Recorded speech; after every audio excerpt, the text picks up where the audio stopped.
Mike Gravel is the senator who exposed widespread atrocities by the US in Vietnam War. Senator, has the US committed crimes against humanity in Afghanistan, Libya, Iraq, and why is no US politician today exposing that?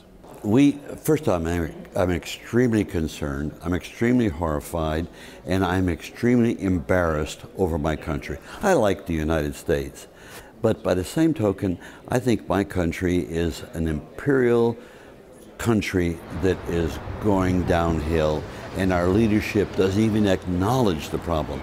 We spend more in defense than all the rest of the world put together, and we're broke. 1/3 of our children don't even graduate from high school. We're 26th in the world with respect to education. Our healthcare system is a joke, and yet we're told, oh, we Americans, we're the smartest, we're the best in the world. This phony triumphalism. And it's turned into a device to cause Americans to live in fear. Fear of a terrorist attack on you as an individual, yet you have 1,000 times more likelihood to catch cancer than ever be hurt by that. And so here the United States, in Afghanistan and Iraq and Vietnam in the era, all these American soldiers have died in vain. Died in vain. And this was a comment that I got from a general. He said, Mike, they died in vain. Look at Vietnam today, most favored trade nation status. It is still a communist country. So we ask yourself, 3 million Southeast Asians were murdered as a result of our activities, 58,000 Americans, and what has changed? Nothing. So this fear of communism and what it meant is that these people died in vain. They're dying in vain in Afghanistan today. They've died in vain in Iraq.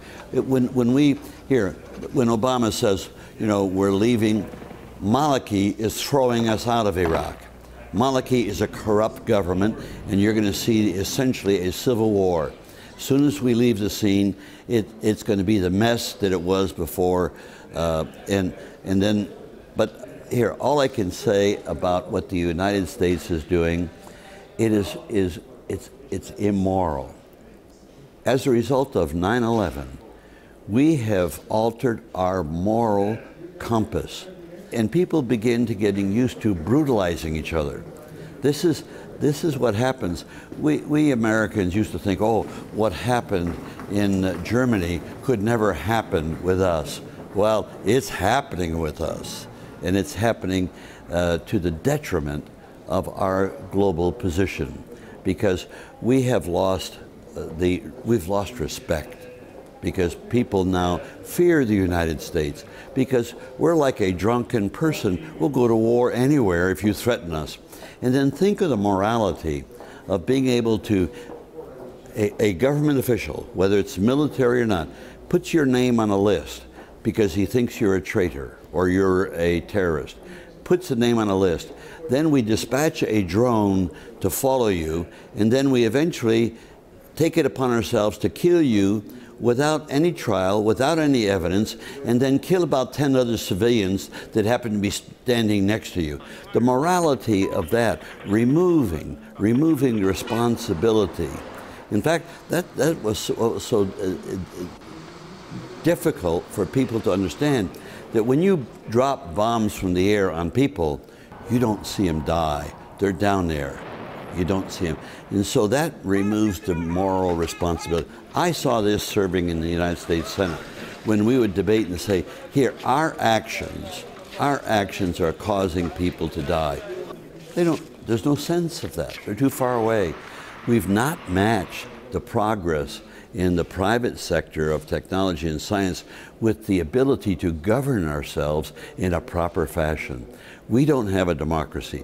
We have a system of representative governments worldwide, and that is not good enough for the people to govern themselves in the 21st century.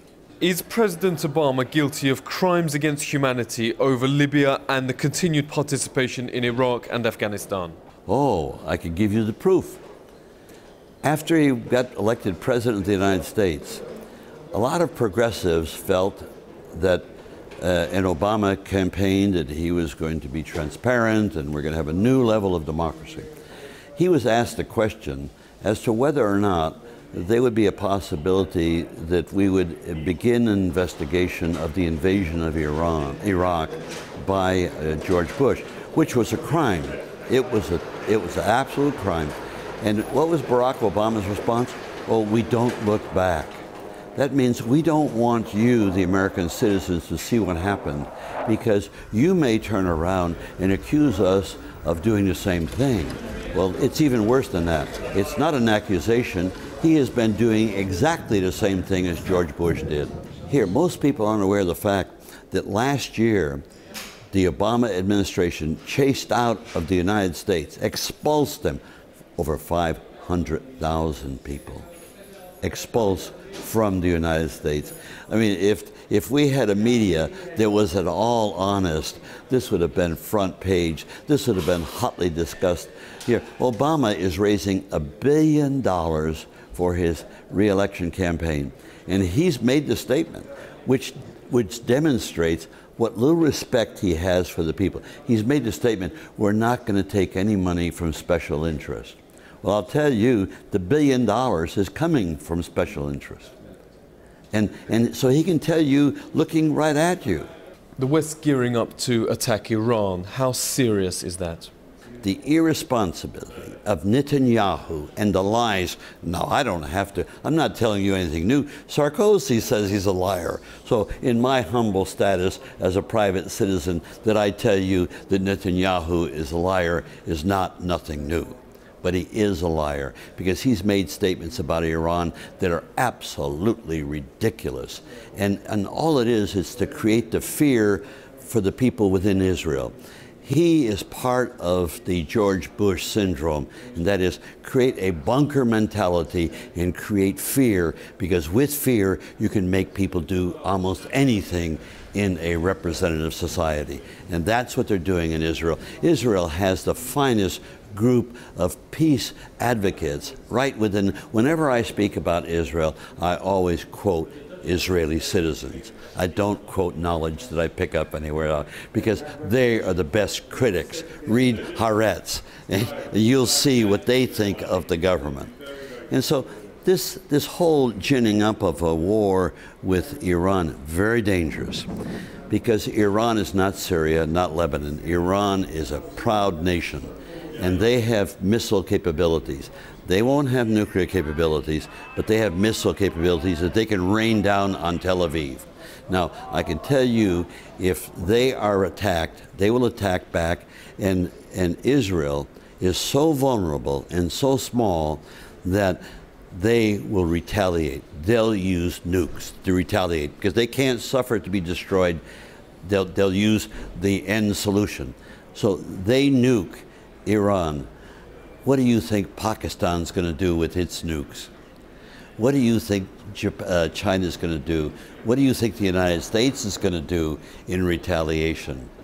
I mean, you could start a third world nuclear war by irresponsibly attacking Iran. The best way to solve the problem with Iran is leave them alone.